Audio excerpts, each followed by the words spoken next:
Bueno, ¿cómo les va? Me voy a presentar, yo soy Daniel Álvarez y les voy a dar una clase de ecografía y de Doppler, flujos sanguíneos,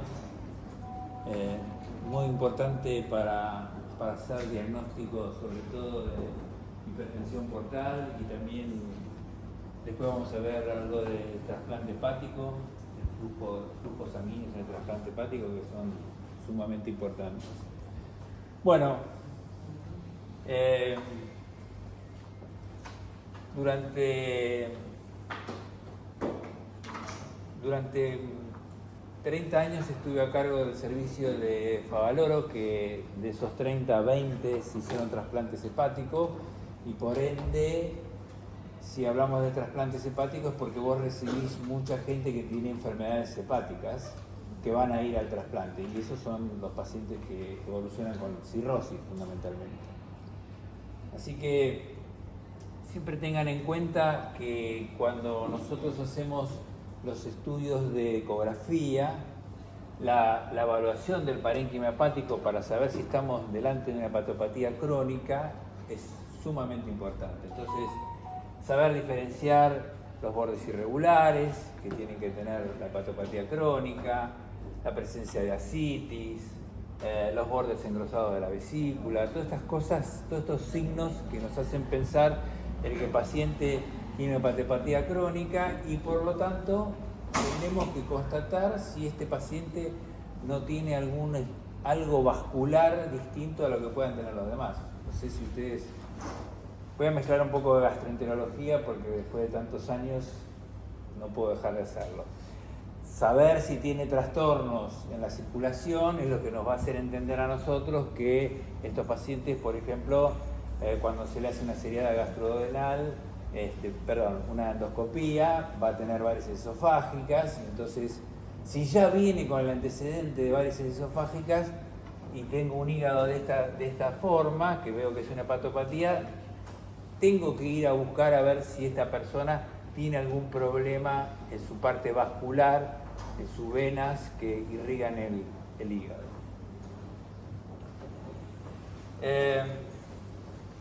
Y ahí, hace muchos años,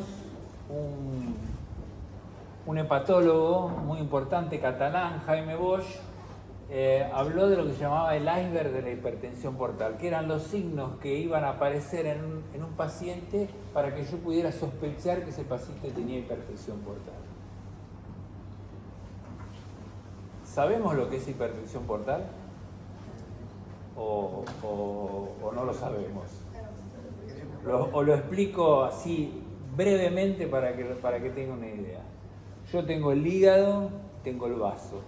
La sangre va del vaso hacia el hígado. Cualquier cosa que yo tenga que me obstruya el paso de la sangre, o que el hígado tenga una enfermedad que tenga que hacer mayor fuerza la sangre para entrar al hígado, me va a producir hipertensión portal. Es así de sencillo. Después, ahora vamos a ver qué es lo que produce que tenga que hacer más fuerza, o si hay algo que está obstruido y no puede pasar la sangre, a dónde va esa sangre. Entonces, pero siempre el concepto es el mismo. Yo tengo sangre que va del vaso hacia el hígado. El hígado tiene un problema, esto se empieza a hinchar. Y se empieza a hinchar esto y se empieza a hinchar esto. Entonces, ¿qué pasa? Hay una descripción de síntomas que puede tener, o signos que puede tener el paciente para que yo le pueda hacer un diagnóstico de hipertensión portal. Y hay una hipertensión portal subclínica, o sea que todavía no aparece del todo, no lo veo gráficamente, y es cuando, por ejemplo, empieza con pequeña cantidad de varices, por ejemplo, cuando yo le hago la endoscopia. Entonces eso, yo le tomo la presión portal a ese paciente y está casi en el límite, pero ya empieza a tener algunos indicios. Cuando se hace más grave, o sea, cuando la hepatopatía evoluciona, cuando tiene alguna causa de obstructiva, por ejemplo, empiezan a aparecer cosas como la hemorragia, la citis, o sea, el líquido dentro del abdomen. La citis se puede infectar, hace peritoritis bacteriana. Son pacientes que cada vez se complican más. gastropatías hipertensivas, quiere decir que empieza a tener venas todas en lo que es la pared del estómago, y el punto más alto es la encefalopatía. La encefalopatía es cuando la sangre inclusive hace tanta fuerza que se revierte, entonces no entra al hígado, no se metaboliza y el paciente entra en encefalopatía. ¿Y dónde lo vemos? Cuando entra el paciente al consultorio le decimos que tome asiento y te mira y te dice como que no te entiende lo que está diciendo. Es porque está encefalopático. Y eso es algo que se ve o que lo hace lentamente. Usted dice, viene el paciente despacito, se acuesta, dice, ¿qué pasa acá? ¿Viste? ¿Qué es lo que está pasando? Y es eso, está como enlentecido. El paciente tiene una encefalopatía.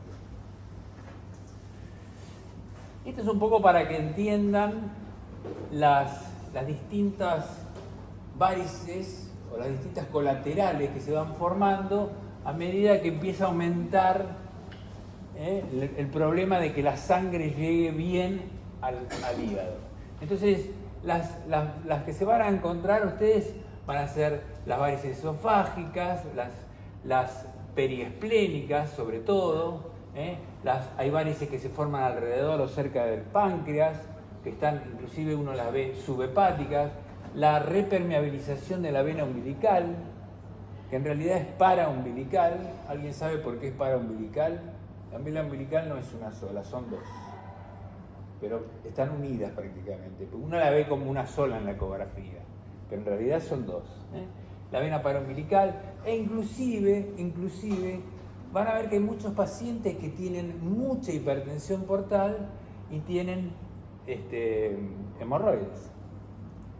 Y son pacientes que uno cuando les pregunta, cuando empieza a ver que tiene varices esplenorrenales por acá y ven que hay todo un circuito, y para ahí ustedes le preguntan al paciente, ¿usted tiene hemorroides? Sí, tengo hemorroides. Y tienen que pensar, ¿y tendrá hipertensión portal? Saber si un paciente tiene hipertensión portal no es fácil. O sea, constatarlo, como si yo le hiciera una biopsia a un paciente para ver cómo está su hígado. Bueno, saber si tiene hipertensión portal, hay dos formas. Uno es por el cateterismo de las venas suprahepáticas. Uno entra, corazón, vena suprahepática, la libra, toma un cateterismo y ahí toma la presión. No es un estudio sencillo. Sobre todo se hace en hospitales bastante especializados y casi todos son que se hacen para corroborar algo porque uno está haciendo un trabajo de investigación. Entonces, bueno, yo quiero saber bien cuál es la presión que tiene este paciente en el hígado, se hacen este tipo de cosas. La otra es con una guía ecográfica, entro con una aguja, pincho la rama izquierda de la vena porta y de ahí saco un catéter que va directo a una máquina que, como si fuese un electrocardiograma, me dice la presión portal que hay. La que más se usa es la del cateterismo porque es la más segura. Y bueno, para hacer el diagnóstico, ya metiéndonos un poco en el tema de lo que es el diagnóstico de la hipertensión portal, tenemos una forma que es la no invasiva, que es a través de ultrasonidos y del Doppler, la tomografía computarizada y la resonancia magnética. A mí me parece que es mucho costo y recibir rayos innecesariamente en lugar de poder hacer un buen estudio de ultrasonido y de Doppler que podemos llegar perfectamente a saber si el paciente tiene una hipertensión portal. Siempre aparte pensando que cuando nosotros hacemos el Doppler vemos la sangre en movimiento, vemos el flujo en movimiento, vemos velocidades, vemos un montón de cosas que a través de la resonancia y la tomografía no lo vamos a poder ver. Es un estudio real, en tiempo real y sumamente dinámico. ¿Qué vamos a ver en el Doppler? Bueno, generalmente cuando empieza la hipertensión portal, como hay algo que no me deja pasar o hay algo que me está haciendo fuerza desde el hígado, dilato la vena porta. Entonces hay un aumento del diámetro de la vena porta. Muchas veces eso da la presencia de colaterales porque primero la dilato y después empiezo a hacer colaterales para ver cómo puedo hacer para llegar al hígado más rápido. Entonces tengo presencia de venas colaterales, como hace mucha fuerza crece el vaso, entonces tengo una esplenomegalia y en algunos casos más críticos ya empiezo a tener algunos signos como de la citis. La linfa empieza a entrar en cavidad abdominal y empieza a formarse la citis.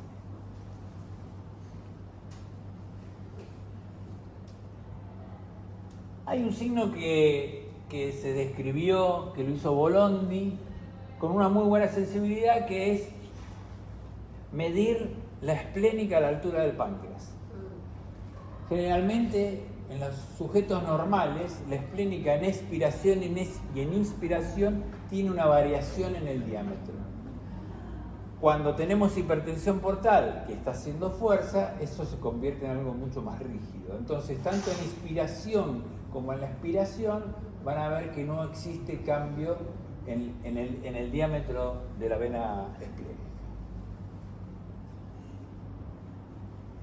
Y acá ven algunas cosas que se ven. Esto, por ejemplo, una vena umbilical que está repermeabilizada, que inclusive ustedes la van a poder seguir, si quieren, por fuera del hígado, o varices importantes por debajo del hígado, debajo del lóbulo izquierdo del hígado, que así lo van a ver en blanco y negro. O sea, fácilmente lo van a ver. No hace falta que tengan un color para ver este tipo de cosas, sobre todo cuando son tan pronunciadas. O una vesícula con una pared engrosada que, si ustedes le ponen el color, ven que tiene todos vasos colaterales en la pared. Todo esto es por la hipertensión portal. Perdón. O acá van a ver la coronaria estomáquica, que generalmente no la van a ver aparecer nunca, pero cuando hay hipertensión portal es una vena que se agranda mucho de tamaño. Entonces, generalmente es de este tamaño, y sin embargo, la vena coronaria, cuando tiene hipertensión, a veces llega a tener hasta 5 milímetros o más de 5 milímetros de espesor. Y cuando tiene más de 5 milímetros, ya podemos estar pensando que ese paciente tiene una posibilidad de sangrado hemorrágico gástrico bastante importante. Entonces, hay que tenerlo en cuenta para avisarle al médico y decirle, mirá, ojo que tiene una vena coronaria muy grande, este paciente puede sangrar, tiene posibilidad de sangrar. ¿Le hicieron una endoscopía? ¿No le hicieron una endoscopía? Bueno, hay que preguntarle al médico que lo trata, darle una pista para que él diga, bueno, ¿qué hago con este paciente?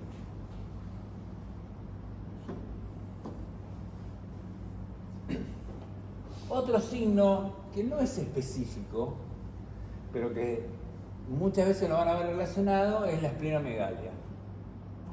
Y generalmente se asocia, generalmente cuando los pacientes, lo voy a explicar de esta forma, uno hace la hipertensión y primero aumenta el diámetro de la vena porta. Cuando todavía no hizo colaterales, aumenta muchas veces el vaso. Si rápidamente hace colaterales, quizá no le dio tiempo a que el vaso crezca y no tenga esplenomegalia. Entonces, puede pasar que ustedes tengan un paciente con una hipertensión portal muy importante y no tenga una esplenomegalia, no tenga un vaso grande. Esto depende de cada paciente que veamos. Si la tiene, bueno, mejor, porque nos va a dar más fácil el diagnóstico. Pero por lo general puede pasar muchas veces que ustedes no vean esplenomegalia en estos pacientes. Sí, lo que van a ver muchas veces es que el vaso tiene pequeñas arterias que a veces tienen como las paredes ya un poquito calcificadas. Esto es un signo que muchas veces aparece como que es algo crónico que tiene el vaso, que aparece en estos pacientes que tienen hipertensión. Y bueno, el otro signo típico es la citis. Siempre recuerden que con la citis, en estos casos, hay un engrosamiento de la pared de la vesícula. Y siempre recuerden que hay algunos casos donde no aparece engrosamiento de la pared vesicular. que son casos ginecológicos muchas veces. Entonces, nos permite evaluar a veces algunos de estos tipos. O aquellos pacientes que tienen insuficiencia cardíaca, que a veces no tienen una pared vesicular engrosada. Generalmente acá es porque está hipertenso, tiene una hipertensión portal, entonces aumenta, por eso que vimos recién, por sus varices, aumenta el engrosamiento de la pared y aparece la citis. Y siempre ver bien los bordes irregulares. Esta es una foto muy elocuente, digamos así, no generalmente lo van a ver así, sobre todo porque la citis me ayuda mucho a ver la irregularidad del hígado. Y después, bueno, como a través de los vasos mesentéricos y esta hipertensión se vuelca, se filtra linfa hacia el espacio mesentérico y entonces cae a la cavidad peritoneal y aparece el líquido libre. Muchas veces estos pacientes son tratados o que coman sin sal, diuréticos, o inclusive si tienen mucha citis se los drena. Inclusive van a ver que a veces se los drena todos los días a los pacientes porque juntan mucha cantidad de líquido. Siempre cuando puncen hay que recordar que siempre la posibilidad de, cuanto más veces lo punzo al paciente, más posibilidad tengo de infectarlo, ¿no? Y cuando yo infecto una citis, lo primero que pasa es que se me llena de tabiques. Entonces cuando se me llena de tabiques después me cuesta mucho más poder drenar. Entonces, primero vayamos con medicamentos y después vayamos a la parte más cruenta, que es ponerle una aguja o un catéter al paciente para poder drenar.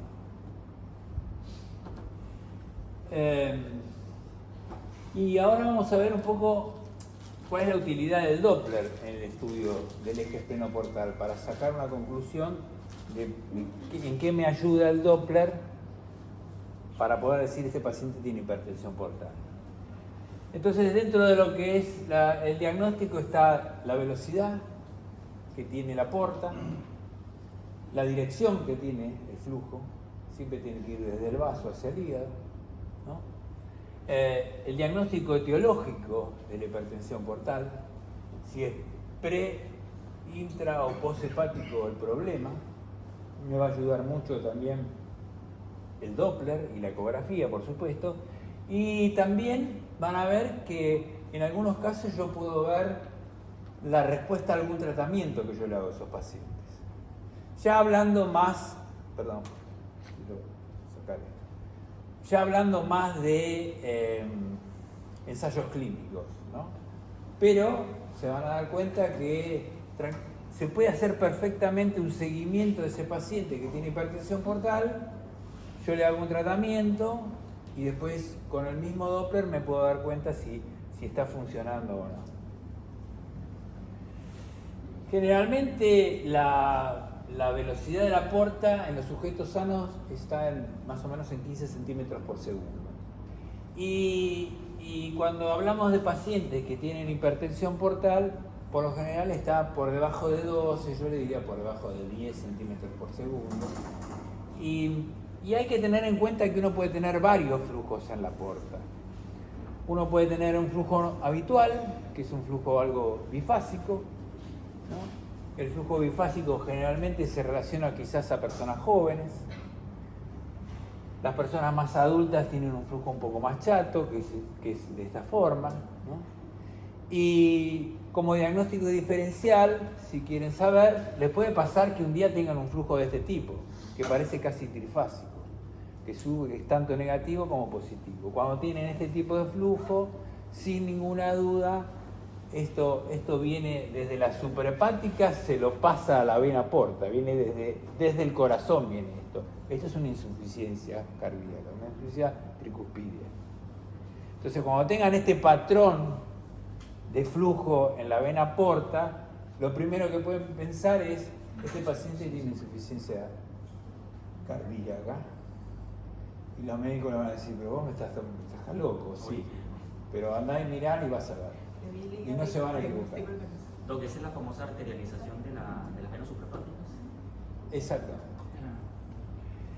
Bueno, entonces, a medida que el paciente tiene más hipertensión, lo que le va a pasar es que va a ir bajando la velocidad. Entonces, tiene 12, van a haber pacientes que tienen 9, van pacientes que tienen 8, van pacientes que tienen 7, y va a haber momentos donde hay pacientes que tienen un flujo tan bajo que no lo ven. Y esto es muy importante, porque una cosa es tener una trombosis de la vena porta y otra cosa es tener una vena permeable pero con un flujo tan bajo que el Doppler no lo percibe.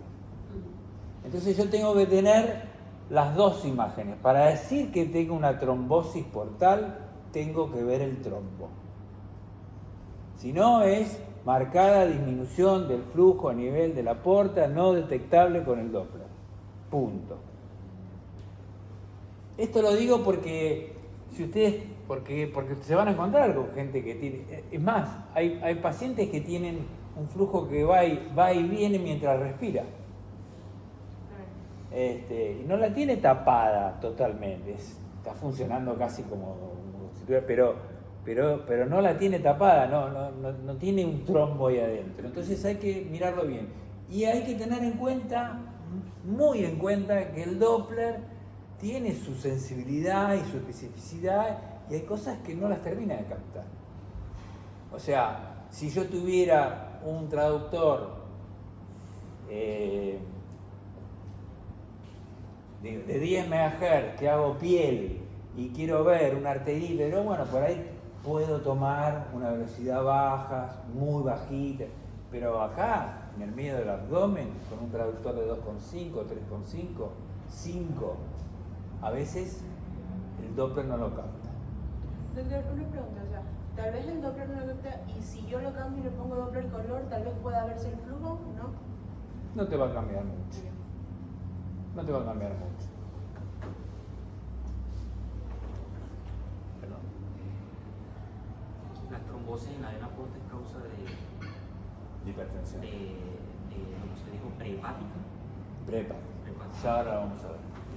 Entonces, ¿qué pasa? Así como les decía yo, que hay flujos que se invierten, bueno, cuando el paciente tiene mucha hipertensión portal, que realmente tiene una patopatía crónica de mucha evolución, de hace mucho tiempo, esos hígados chiquititos, puede pasar que haya una inversión del flujo. Que en vez de ver que el flujo va hacia el hígado, que tiene que ser colorado, yendo hacia el hígado, yendo hacia el transductor, acuérdense, colorado, acá la vena porta, que tendría que ser colorada, el flujo está invertido. Ya hizo una serie de colaterales en su cuerpo donde la sangre se va para otro lado. Y entonces invierte el flujo. ¿Es habitual ver una inversión del flujo? No es habitual ver una inversión del flujo. Pero está entre el 5 y el 7% que los pacientes pueden invertirlo. Entonces, si ustedes lo ven invertido, vamos a tener que ir a buscar otra cosa. Y es, ¿qué pasa con estos pacientes? Que invierten la porta, invierten la esplénica. La esplénica va hacia el hígado, entonces tiene que ser colorada. Y van a ver que tiene invertida la porta, invertida la esplénica, y van a ver que al lado del vaso tiene un montón de cordones gruesos así, que son colaterales periesplénicos. Y lo van a ver de esta forma. Entonces, esto es lo que van a ver ustedes. Se lo voy a mostrar acá, en esta. ¿Ves? Tiene el flujo invertido, ¿sí? Y entonces, estos son los cordones que uno ve, y acá lo ven con color fácilmente. ¿Qué pasa con este paciente? Este paciente, si ustedes ven esto, junto con esto, que tiene la inversión, pueden decir perfectamente en un informe que supone que este paciente tiene un shunt espleno-renal espontáneo. Porque dicen, ¿a dónde va toda esta sangre? Esta sangre se une a la vena renal y de la vena renal va a la vena cava. Entonces este paciente no metaboliza. No entra la sangre al hígado. Sale, vieron que estaba invertido allá, en la porta, en la esplénica, llega al vaso y se va hacia la cava. Y este paciente es el que uno le dice, tome asiento, y te mira y no se sienta. Y vos decís, ¿qué pasa? Está lento. Entonces uno tiene la obligación de ir a buscar esto. Y se ve, se ve bastante. ¿Qué pasa con la arteria hepática en los pacientes que tienen hipertensión portal o que yo les diría que tienen ese hígado fibroso? Bueno, tienen generalmente un aumento del índice de resistencia de la arteria hepática. La arteria hepática tiene un índice de resistencia por lo general bajo, 0,62, 0,63, 0,50. Y ustedes van a empezar a notar que estos pacientes tienen un índice de resistencia de la arteria mucho más alto que lo habitual. Por ahí están en 0,80, 0,75. Entonces, por lo general está aumentado. Una de las cosas importantes a entender también es que la arteria y la vena, las dos entran al hígado. Las dos llevan flujo sanguíneo al hígado. Cuando la vena porta se enlentece, porque el hígado tiene una cirrosis, la arteria hepática muchas veces compensa con mayor cantidad de flujo. Y eso es muy importante entenderlo, sobre todo lo van a ver cuando por ahí se tapa una arteria, una vena porta.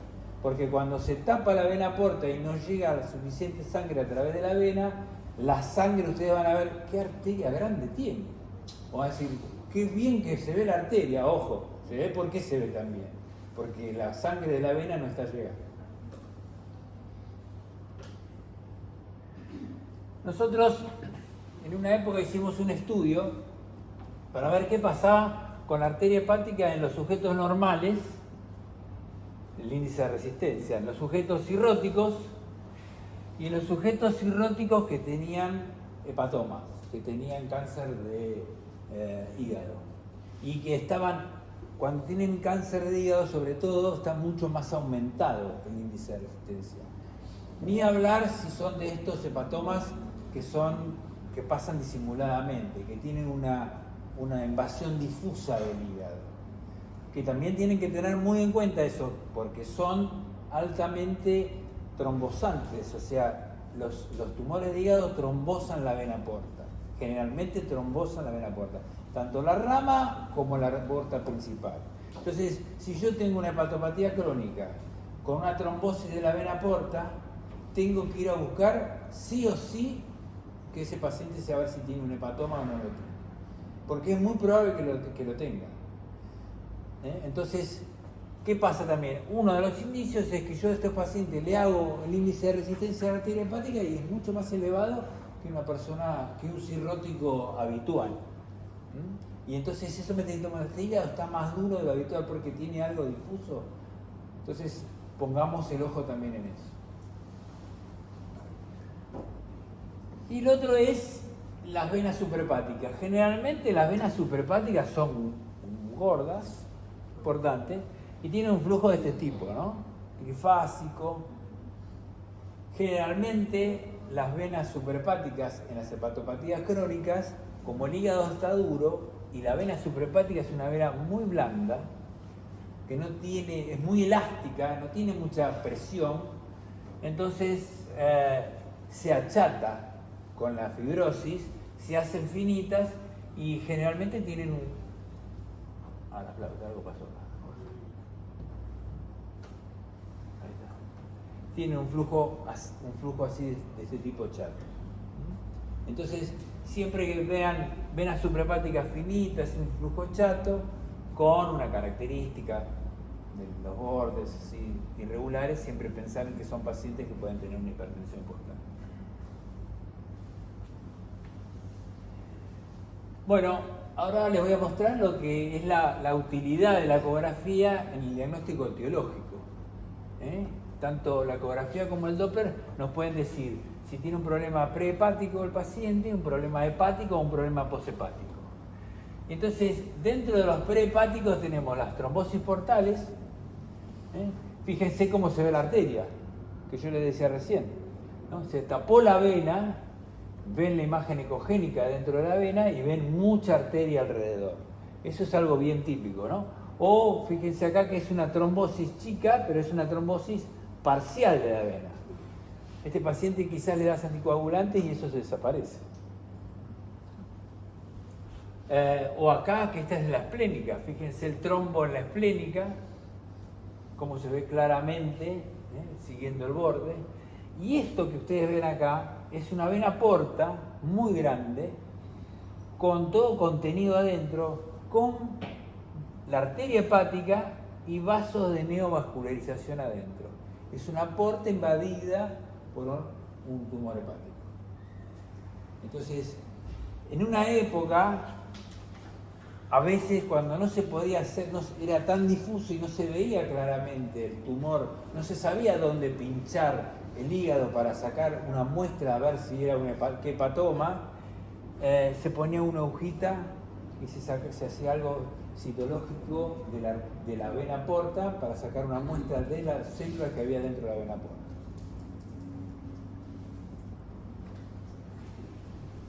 Lo otro que puede pasar es que no es que esté tapada la vena porta, sino que tenga lo que se llama la cavernomatosis de la vena porta. Cuando ven una cavernomatosis de la vena porta, no ven la porta, van a ver esta imagen donde está la porta, que son múltiples colaterales que están en el hilio hepático. ¿Sí? ¿Por qué hago el diagnóstico de cavernomatosis de la vena porta? Por una razón que es muy importante. Cuando ustedes ven esto, van a ver que no hay ramas portales. Y esto es fundamental. Porque ustedes se pueden encontrar con esto, y si tiene ramas portales, es una malformación. Y esto es una cavernomatosis. Esto se tapó y después hizo un montón de colaterales. Entonces, esta es la típica imagen de la cavernomatosis. Es otra causa de hipertensión. Después están las de origen dentro del hígado. Que acá quizás el Doppler no tenga no me va a aportar demasiado. Entonces, sí la ecografía. Y acá me voy a poner un poquito más finito para que traten de a ver si de entenderlo. A ver, ¿esto se agranda? No, así. En las hepatitis autoinmunes, este es un signo que se ve. Cuando le venga la próxima hepatitis autoinmune, ustedes agarren y miren la vía biliar y van a ver que al lado de la vía biliar hay como una franjita oscura, que es edema. Fíjense que tiene una franjita oscura, está más blanco, parece que está más blanco, pero en realidad no, o sea, la parte portal, la pared portal, pero parece, pero en realidad lo que pasa es que tiene edema alrededor y el edema alrededor lo hace más blanco. Se ve, si lo pueden ver se ve, sobre todo las hepatitis autoinmunes, tanto como la cirrosis biliar primaria, son enfermedades que tienen ciclos, que no es que siempre están mal. Entonces, depende del laboratorio del paciente, a veces están en un pico, en un ciclo de que su hepatitis produce una alteración del laboratorio realmente importante y entonces aparecen este tipo de signos que son bastante fáciles de ver, le diría. Y otra cosa que podemos ver es, por ejemplo, también dentro de lo que es la familia de la hepatitis autoinmune y la cirrosis biliar primaria, lo que es la colangitis esclerosante. En la colangitis esclerosante lo que hay es una afectación fundamental de la vía biliar. Y la que nutre a la vía biliar es la arteria hepática. Esto les tiene que quedar muy claro. Lo que va a nutrir la vía biliar es la arteria hepática. Si yo tengo la arteria hepática que se tapa, lo primero que voy a tener es un problema en la vía biliar. Se va a morir la vía biliar. Los pacientes hacen bilomas y se mueren. Es lo que pasa con los trasplantados cuando se tapa la vía biliar. Hacen abscesos biliares. Entonces, cuando tengo una colangitis esclerosante, que tengo una inflamación de la vía biliar, me aumenta esto que ustedes ven acá, que es la arteria hepática. Entonces, por eso la arteria la voy a ver también. Y después, obviamente que la ecografía me brinda el diagnóstico de la cirrosis hepática fácilmente, por lo difuso del hígado, los bordes, bueno, lo que ya veníamos hablando antes. Otra causa que me puede dar hipertensión portal son las fístulas arteriovenosas postpunción. Los pacientes a veces hay que hacerles una punción de hígado. Cuando uno hace una punción de hígado, una de las complicaciones que puede tener son fístulas arteriovenosas. La fístula arteriovenosa, la unión de la arteria y la vena, por lo general da más presión en la vena y puede traer un aumento de la vena porta, del flujo de la vena porta. Siempre recuerden que la fístula lo que se va a ver es algo de turbulencia, que se va a ver un flujo así muy marcado, con mucho ruido. Otra cosa es también imágenes de pseudoaneurismas que pueden aparecer en la arteria hepática, que también nos pueden traer en estos pacientes, estos pseudoaneurismas en la arteria, cambios en el flujo de la vena porta. Les diría que esto es rarísimo. Pero esto no, porque muchas veces los pacientes que tienen cirrosis van a punción. Así que esto tenerlo en cuenta. Y por último, las poshepáticas, que es el famoso Budd-Chiari, que es que yo tenga una de las venas suprahepáticas que no llegue hasta la vena cava inferior. Con una sola es un Budd-Chiari, no hace falta que sean las tres. Porque muchas veces pensamos en las tres. No, si yo tengo la izquierda que no llega, la del medio o la derecha, ya tengo que pensar en que este paciente tiene un Budd-Chiari.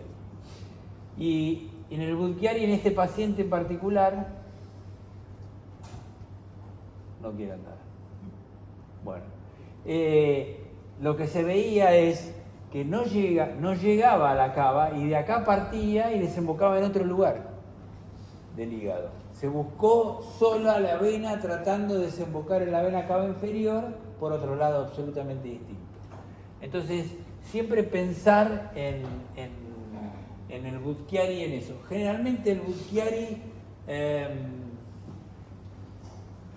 a veces no tiene alteraciones del flujo de la vena porta. No es lo mismo de lo que pasa en las enfermedades veno-oclusivas. Las enfermedades veno-oclusivas generalmente pasan en los pacientes trasplantados de médula ósea que hacen una enfermedad veno-oclusiva. Y en estos pacientes la diferencia es que la vena suprahepática tiene muy marcado la trifásico y tiene una inversión del flujo portal. Porque tiene mucha resistencia al hígado. Entonces invierte la vena porta. En cambio, en el Budd-Chiari es ponerse a buscar que la vena suprahepática desemboque en la vena cava inferior. Esto es importante, les digo, porque muchas veces nosotros no miramos, no nos vamos a ver exactamente si las venas suprahepáticas todas desembocan en la vena. Y a veces es, como diría yo, no sé, está bueno hacer el diagnóstico de un Budd-Chiari porque no todos los días se ve un Budd-Chiari. Viene un paciente con ascitis y no tiene la necesidad de tener una enfermedad, una hepatopatía crónica. Son hígados que por ahí son normales, pero es una paciente que tapó una suprahepática o tiene una malformación de una forma que no llega y bueno, y tiene una enfermedad de Budd-Chiari.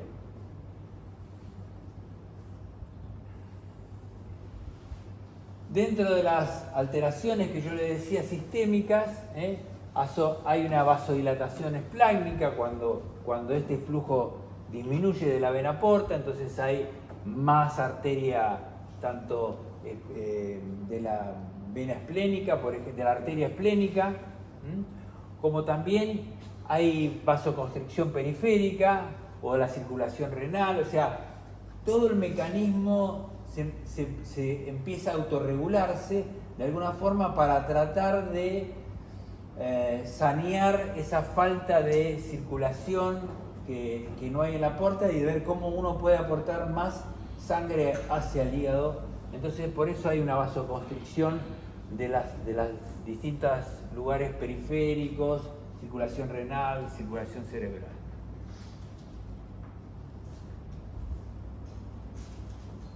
¿Qué tratamientos hay para la hipertensión? No sé si alguien quiere preguntar algo, por favor, me pregunto. Hay tratamientos farmacológicos y hay derivaciones portosistémicas. Las derivaciones portosistémicas pueden ser quirúrgicas, que se usa mucho, y desde hace mucho tiempo se usa lo que se llama los TIPS. Ahora después vamos a explicarlo. El tratamiento farmacológico, bueno, nada, dinitrato de isosorbide, nosotros hicimos muchos trabajos con respecto a cómo se podía tratar a los pacientes, ¿no? Inclusive nos pareció este trabajo, que es el ritmo circadiano, nos dimos cuenta que aparecía en un journal de patología hecho por la gente del Hospital Clínico de Cataluña, donde ellos demostraban a través de laboratorio y mediciones de venas suprahepáticas, como que y de un dato clave que era que los pacientes con hipertensión portal sangraban mucho más de noche que de día. O sea, las hemorragias digestivas por lo general eran más de noche que de día. Entonces, en un momento dado nosotros decidimos estudiar a los pacientes el flujo sanguíneo portal, qué pasaba durante 24 horas. Y lo hicimos tomándole cada 4 horas, le tomábamos el flujo. Durante la noche, durante el día. Y entonces, bueno, salió este trabajo, notamos que realmente el flujo portal aumentaba durante la noche, o sea que el paciente se hacía más hipertenso durante la noche, y le dimos propanolol a esos pacientes, y lo que vimos es que el propanolol lo que ayudaba era que bajara la hipertensión que esos pacientes tenían por la noche, entonces sangraban. Y en las derivaciones portosistémicas, a ver si se ve. En las derivaciones portosistémicas las quirúrgicas es la que el cirujano une, por ejemplo, la porta con la cava, o la mesentérica con la cava, o las esplenorenales, en vez de ser espontáneas, directamente el médico une la esplénica con la renal para tratar de ayudarlo. Y después están los TIPS, que los TIPS son pequeños stents que se colocan entre la vena suprahepática y la vena porta para que la sangre se vaya directamente por ahí, y entonces no pasa a través del hígado. Entonces, acá ven lo que sería un stent que se pone entre una de las ramas de la vena porta y que llega hasta la vena suprahepática y se va. Entonces, si hay algún tipo de resistencia del hígado, es muy fácil para la porta entrar el flujo, agarrar por el stent e irse hacia la vena cava superior.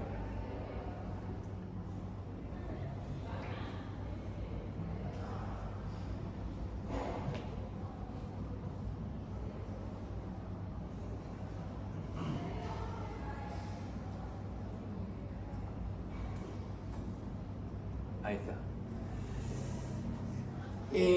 El stent se coloca vía yugular, pasando por el corazón, se entra por la vena suprahepática, se atraviesa el hígado y entra a la vena cava, perdón, a la vena porta. a través de ese catéter se pasa un dilatador y a través del dilatador se infla y se deja puesto ahí adentro el stent. ¿Qué es lo que ustedes ven acá? Esa rayita blanca que ven ahí. Esto se hace con guía ecográfica si quieren hacerlo. Se hace en hemodinamia, pero con guía ecográfica para que nosotros vemos perfectamente cómo penetra el alambre por la vena suprahepática, llega hasta la vena porta y después cómo se coloca el stent.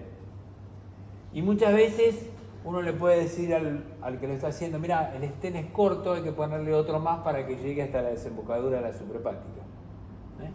Entonces, fíjense acá cómo se agregó otro más y se ve perfectamente cómo aparecen los dos stents puestos y cómo se ve fácilmente con ecografía. Acá está el stent puesto sobre la vena, dentro de la vena porta. ¿Ven? Entonces la sangre entra por la vena porta, pasa por el stent y va directamente hacia el corazón. Entonces todo el flujo es mucho más fácil. Sí. ¿Pero eso no predispone para más encefalopatía? ¿Cómo? ¿No predispone para más encefalopatía? Y puede predisponer para más enfermedades, sí. Pero hay muchos riesgos que vos le evitás al paciente, entre ellos la gastropatía crónica que tiene, porque estos pacientes si no se mueren por sangrado. O sea, esto es un tratamiento que vos le haces a los pacientes, son los típicos pacientes que tienen hepatopatía crónica que sangran por varices esofágicas, tienen mucha hipertensión, y los pacientes se mueren si vos no haces algo rápido muchas veces. A veces tenés tiempo y los propones hacer algo quirúrgico, bueno, pero hay veces donde no hay tiempo y bueno, vos tenés que hacer este tipo de cosas en una forma bastante inmediata, tenés que decidirlo rápido. La buena colocación del stent es cuando ustedes tienen una vista en transverso, ven la rama derecha y la rama izquierda de la porta, el stent está colocado justo ahí en el medio. Y así es como ven el stent, ¿ven? Se ve el stent perfecto ahí como está. Esto es el control del flujo dentro del stent. Este es el control de la vena porta. Acá está perfectamente. ¿Y qué va a pasar? Como tiene el stent puesto, inclusive las ramas portales se van hacia el stent. No es que van a estar en colorado haciendo el flujo para allá, no. Las ramas, el stent chupa la sangre de las dos ramas, tanto de la izquierda como la de la derecha. Y se va a ir, toda la sangre se va a ir por el stent. Ahí lo tiene. Se ve perfecto, la vena suprahepática, que es donde está colocado.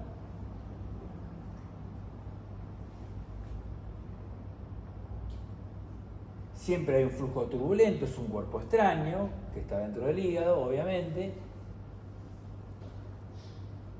Podemos subir un poco la velocidad y lo vamos a tener más parejo. Ahí está la puerta. Lo que aparece serpenteado es la arteria hepática. Fíjense que tiene muy buena arteria porque compensa que la sangre se está yendo. Y le tomamos el Doppler. Ponemos el ángulo porque también tiene que tener una cierta velocidad esto.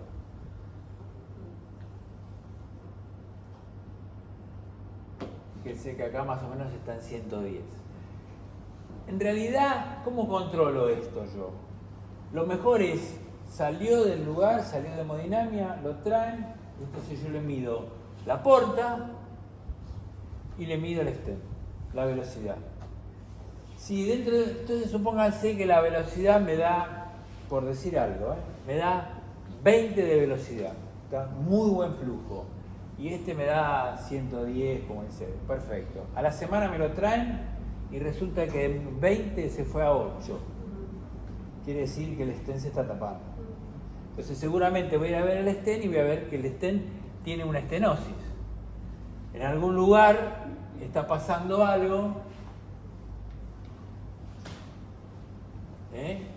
que no pasa bien la sangre y entonces se produce. ¿Qué se hace en ese caso? Los hemodinamistas vuelven a entrar, le vuelven a pasar el dilatador y generalmente con el dilatador lo ensanchan y vuelve todo a su normalidad. Antes no era tan fácil hacerlo, los materiales no eran tan buenos. Ahora, desde hace tiempo, que es raro que ustedes tengan que un TIPS se tape. Es muy, muy raro. ¿Qué puede pasar también que hagan? Que no tiene ninguna importancia, pero pueden llegar a ver. Para que no se asusten, es que haga como un pseudoaneurisma alrededor del stent, justo donde se separan las dos portas. Entonces lo van a ver de esta forma. El yin yang, ¿no? Que aparece como que da una vuelta ahí.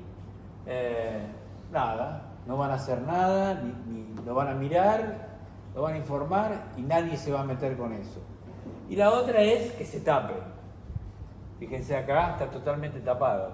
Y la sangre está yendo, fíjense las ramas portales están coloradas, significa que no está permeable en el stent. Cuando se tapa por completo, se tapa por completo. Es muy raro, salvo que lo agarres muy, muy temprano, que recién se acaba de tapar y todavía está un poco blando, bueno, vos puedas destaparlo. Si no, no hay forma de destaparlo.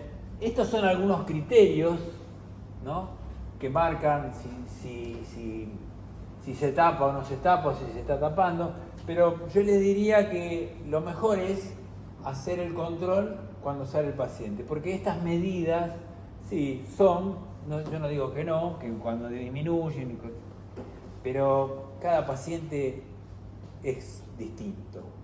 Creo que es muy importante tener la base del paciente cuando salió del quirófano, qué resultados tenía, y a partir de ahí, bueno, después lo voy controlando.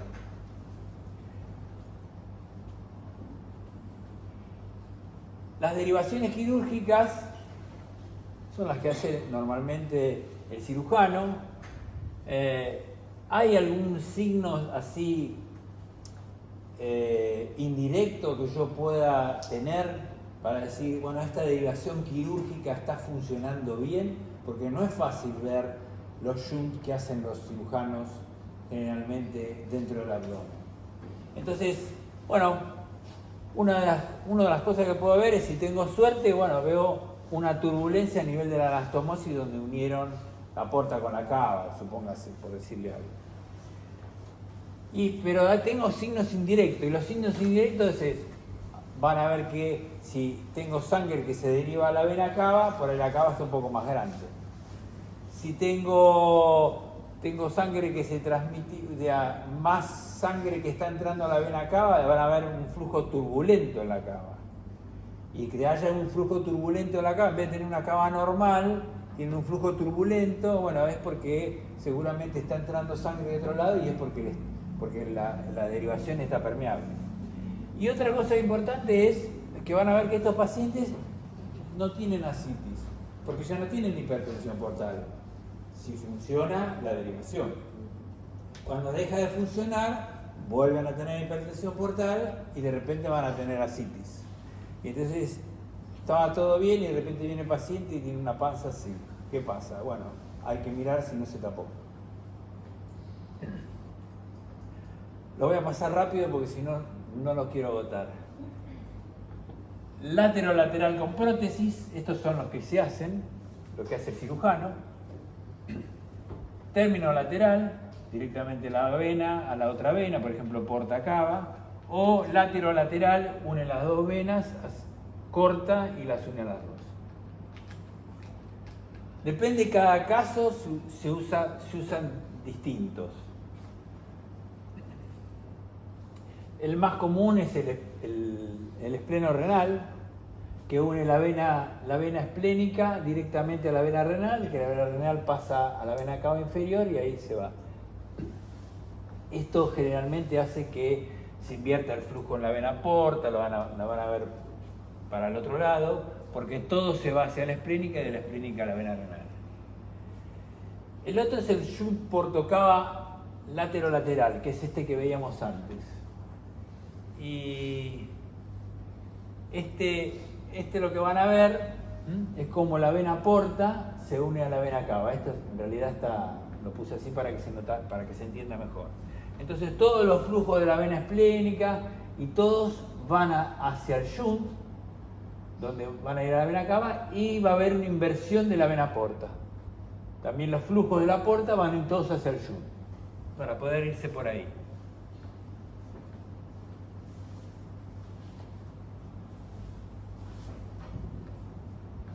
Acá lo tienen, ¿eh? Tienen la vena porta y esta es la vena cava. Y ahí está el shunt.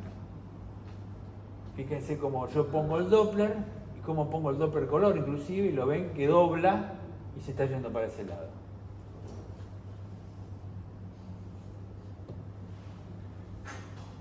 Este es con prótesis. Ese tiene un stem puesto de la cava a la vena cava inferior. Entonces, lo mismo que la otra, pero ¿qué pasa? Al tener una prótesis, yo puedo poner una prótesis más chiquitita y entonces conservar un poco el flujo que vaya a la puerta, no que sea tan absorbente, no le dejo un agujero así, lo hago más chiquitito y al hacerlo más chiquitito por ahí dejo que parte del flujo se vaya al hígado y esto me ayuda a que no haga tanta encefalopatía, por ejemplo.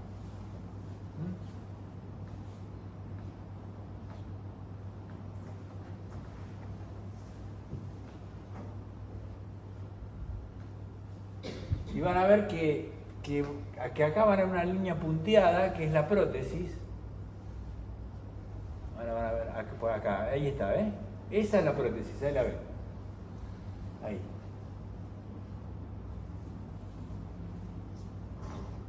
Y entonces después le pongo el color y ahí aparece. Y siempre aparece, siempre que hay prótesis hay un flujo turbulento, es un cuerpo extraño. Y le tomo el control. Lo único que digo es que está permeable, no me pidan otra cosa. El médico lo único que quiere saber es eso. ¿Está permeable? Sí, listo. Y esta es el mesocava, es bastante habitual, bastante compleja de ver, la tienen que ir a buscar a la altura casi del apéndice. Y lo que hace es drenar toda la sangre del hígado y de la vena esplénica. Esto se hace con un pedazo de yugular, y se une la vena mesentérica superior con la vena cava. Se hace acá con un pedazo de yugular. Entonces esto se hace, por ejemplo, en los Budd-Chiari. En el Budd-Chiari, para tratar de que esto acá para poder desagotar mejor, se la une.